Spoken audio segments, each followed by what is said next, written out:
கர்த்தருடைய பரிசுத்த நாமத்துக்கு மகிமை உண்டாவதாக. எனக்கு அன்பான தேவனுடைய பிள்ளைகள், உங்கள் ஒவ்வொருவரையும் கர்த்தராகிய இயேசு கிறிஸ்துவின் விலையேற பெற்ற பரிசுத்த நாமத்தில் வாழ்த்துகிறேன், ஆசீர்வதிக்கிறேன், சமாதானத்தை கூறுகிறேன்.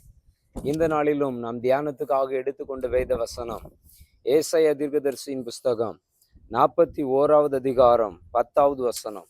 நீ பயப்படாதே, நான் உன்னுடனே இருக்கிறேன். திகையாதே, நான் உன் தேவன். நான் உன்னை பலப்படுத்தி உனக்கு சகாயம் பண்ணுவேன். என் நீதியின் வலது கரத்தினால் உன்னை தாங்குவேன் என்று கர்த்தர் சொல்லுகிறார். எனக்கு அன்பான தேவனுடைய பிள்ளைகளை, நம்முடைய தேவனாகிய கர்த்தர் உங்களை என்னையும் பார்த்து சொல்லுகிறார், நீ பயப்படாதே. எதை குறித்து என்ன செய்யாதே?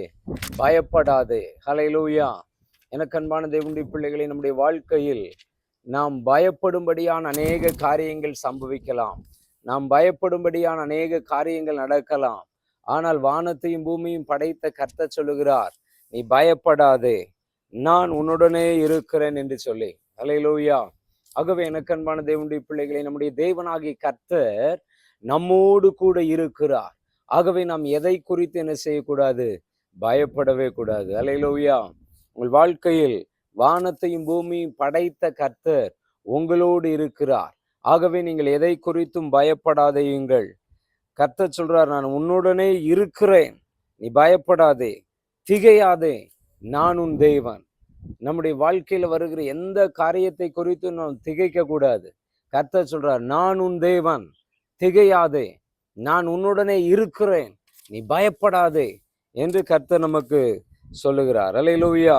நம்மோடு இருக்கிற தேவன், நம் தேவன் என்ன பண்ணுவாராம்? நம்மை பலப்படுத்தி, நான் உன்னை பலப்படுத்தி உனக்கு சகாயம் பண்ணுவேன். கர்த்தர் நம்மை பலப்படுத்துகிற தேவன். அவர் நமக்கு சகாயம் பண்ணுகிற தேவன். அவர் நம்மை பலப்படுத்தி நமக்கு சகாயம் பண்ணி, என் நீதியின் வலது கரத்தினால் உன்னை தாங்குவேன் என்று கர்த்தர் சொல்லுகிறார். அல்லேலூயா. எனக்கு அன்பான தேவனுடைய பிள்ளைகளே, ஆகவே எதை குறித்தும் நீங்கள் பயப்படாதேயுங்கள், கலங்காதேயுங்கள். கர்த்தர் உங்களோடு இருக்கிற தேவன். அவர் உங்களுக்கு சகாயம் செய்கிற தேவன். அவர் உங்களை பலப்படுத்துகிற தேவன். அவர் உங்களுடனே இருந்து உங்கள் வாழ்க்கையில் வெற்றியை கொடுக்கிற தேவன். ஆகவே எதை குறித்தும் கலங்காதபடி எல்லாவற்றையும் கர்த்தர் பார்த்து கொள்ளுவார் என்று சொல்லி கர்த்தரை துதித்து ஸ்தோத்திரித்து கர்த்தருடைய வழியில் நடந்து கர்த்தருடைய காரியங்களில் நாம் வெற்றியை பெற்றுக்கொள்ளுவோம். ஜெபிப்போமா? எங்கள் தகப்பனே, இந்த நல்ல வேளைக்காக நன்றியோடு துதிக்கிறோம், ஸ்தோத்திரிக்கிறோம். இப்படி பெரிய கிருபையினால் இறங்கும் இந்த காலை வேளையில் நீர் கொடுத்த நல்ல வார்த்தைகளுக்காக ஸ்தோத்திரம். நீ பயப்படாதே என்று சொன்னீர் ஆண்டவரே. நீ திகையாதே என்று சொன்னீரே. நான் உன்னுடனே இருக்கிறேன் என்று சொன்னீரே. நான் உன் தேவன் என்று சொன்னீர் ஆண்டவரே. நான் உன்னை பலப்படுத்தி உனக்கு சகாயம் பண்ணுவேன் என்று சொன்னீர் ஆண்டவரே. என் நீதியின் வலது கரத்தினால் உன்னை தாங்குவேன் என்று சொன்னீரே. இப்படி பிள்ளைகளை கர்த்தர் பலப்படுத்தும். இப்படி பிள்ளைகளை கர்த்தர் சகாயம் பண்ணும். இப்படி பிள்ளைகளை கர்த்தர் நீதியின் வலது கரத்தினால் தாங்கி ஆசீர்வதித்து நடத்தும்.